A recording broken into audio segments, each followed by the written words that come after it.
Trump signaling a possible end to this war, but it would leave the U.S. and our allies in a much worse position.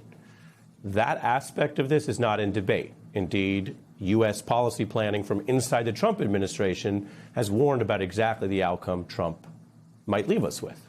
Trump mulling, abandoning what has been everyone's agreed upon reason for this region to matter, the oil, but he would abandon U.S. strength. He would leave without reopening the key Strait of Hormuz. 20% of the world's oil moves through the strait. Iran is blocking it, and that is a huge reason why prices are spiking. Gas now $4 a gallon. That is already having other impacts. The stock market doesn't think with just one mind, but we can show you, amid this war and the uncertainty Trump has caused, stocks are now on pace for the worst quarter in 4 years. You can see the drop right there. You'd have to go back many years in a different administration to find anything like this. Some traders call it a gut punch that will become a Trump recession. Not all recessions can be cleanly blamed on the incumbent, but if this recession is caused by this war, well, that's Trump. Wall Street Journal reporting about the strait that in recent days, Trump and aides assessed a mission to pry open the choke point could push the conflict beyond his timeline. And Trump now, having started the war, says maybe that's just other people's problems, telling countries to get their own oil. The president was clear this morning in his truth that there are countries around the world who ought to be prepared to step up on this critical waterway as well. It's not just the United States Navy. Last time I checked, there was supposed to be a big bad Royal Navy that could be prepared to do things like that.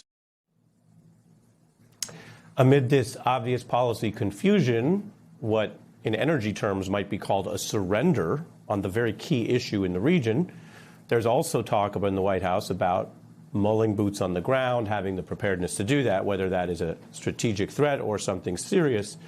How long can the market live with oil at that level and gas at that level? It's a gigantic headwind. Florida was at 412 this morning. I believe it was 290 before the war. Stocks getting hit. The transports, rails and truckers getting hit. Imagine Lyft and Uber drivers right now.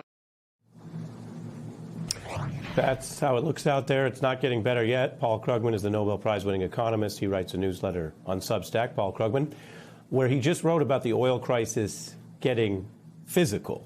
Of course, we hope people read you. I've been reading you my whole adult life, Professor, but let's start with a preview of what you've written there for our viewers tonight who might not have read it yet. Okay. Up till now, you see oil prices fluctuating, but those are all prices of futures. They're claims on a barrel of oil, next month. It's not the actual price of a barrel of oil, literally. And so far, it takes 4 to 6 weeks for oil from passing through the Strait of Hormuz to reach its major markets. So we've been living all this time, the world has been living on oil that was already in transit, has not been affected by the war. But that runs out now. Basically, the first physical shortages of oil in Asia will be starting in a day or two. The physical shortages in Europe will be starting next week. So all of a sudden, this is getting real. This is no longer financial speculation. This is an actual, where is the oil? And if you try to think about what happens then, normally, shortages, there's already some rationing going on in Asia, but also the price, the actual price, we're already seeing a lot of rising prices at the pump, and even more. By the way, diesel is a much bigger deal than gasoline, and people should be talking about that. But at a certain point, the price of oil has to rise enough so that people stop driving, stop doing stuff enough so that the demand for oil is reduced to the available supply, which is down a lot. And so this gets really, really ugly if we don't, even if we reopen the strait in a day or two, which is not going to happen. It's still going to be ugly for a while, but it's going to get really, really ugly if this goes on for an extended period. In college, the first day of a lot of courses, they try to convince everyone why it matters, why great books matters now, why sociology matters. You don't have to do that in econ. People have student loans. People might be trying to make a little more money than they grew up with. And with econ and gas, I want to show you just people outside dealing with this right now. Take a look. We need help with it. You know what I mean? Because we're citizens and we have to pay these prices, and it's not easy. It's not easy at all. I feel like anytime something dealing with war is going on, we as the people are getting affected by it, and I don't feel like that's fair. We already have to deal with grocery store prices. Then now we got to deal with the gas prices going up. It's a lot. I mean, if you're in the rat race all day and you're in your car from 8 o'clock in the morning till 5 in the afternoon, it's a rough life. Everything he stood for is nothing what he's doing anymore. Is this a direct consequence of Trump policy, and was it, in your view, mostly or entirely avoidable?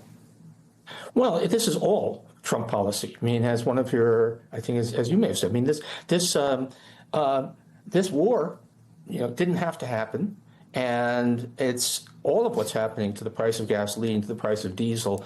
Everything else is because of the war. The Strait of Hormuz was open. Stuff was flowing through it fine on February 27th, right? Everything was okay. That we had problems with, as we long have with Iran, with other countries, but we did not have a global oil shortage. So this is all one man's decisions that have brought us to this pass. And he still seems to be completely clueless about what's going on. I mean, in that Truth Social post in which he said, why don't the British clear the strait? The world's greatest military can't, but a second-ranked power, let's be clear, can. But also he said, and if you're not willing to be courageous and get the jet fuel, why don't you buy it from us? We have plenty. Well, do you know what's happened to the price of jet fuel?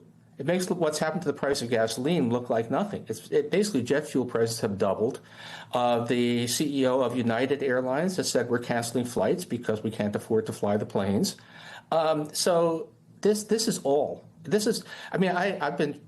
Tomorrow in the Substack, I'll be saying that in a way, $4 a gallon gas that's less than half the problem.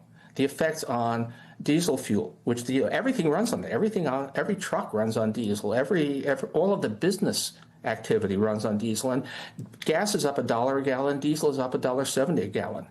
Jet fuel has doubled. The price of fertilizer for America's farms has surged because a lot of fertilizer, it turns out, was flowing through the Strait of Hormuz. So this is the greatest shock to global energy supplies ever. It's worse than the 1970s, and it's all because of one man's decision that he wanted a war, which he doesn't want anymore. Wow. Right, which he's backing off of. Yeah. We hear a lot about how the stock market's not the entire real economy. Yeah. But when you see the crash in the fourth quarter, or correction or slide, you'll give us more precise wording. And a lot of traders saying part of it is this, both the real world contagion of this and the uncertainty part that markets don't like.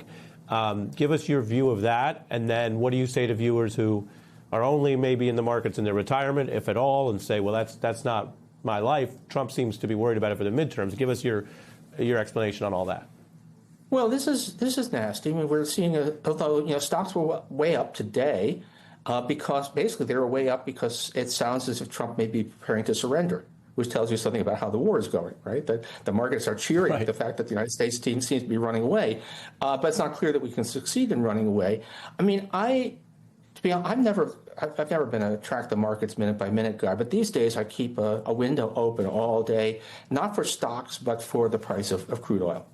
I'm looking at the price of Brent crude, and which is, again, it's a futures price. It's a financial price, not the actual, not physical stuff on hand. But and that price came way down today because, again, everybody's cheering that Trump appears to be surrendering, but maybe not. There's a lot of U.S. boots headed for the region. No one is sure what will happen tomorrow. I would say that the current price of crude oil, and I think in stock prices also, are priced as if this is not going to last very long. It's not going to be really as bad as it should be. And when I run the numbers on what a sustained closure of the Strait of Hormuz means, it's way worse than where we are right now.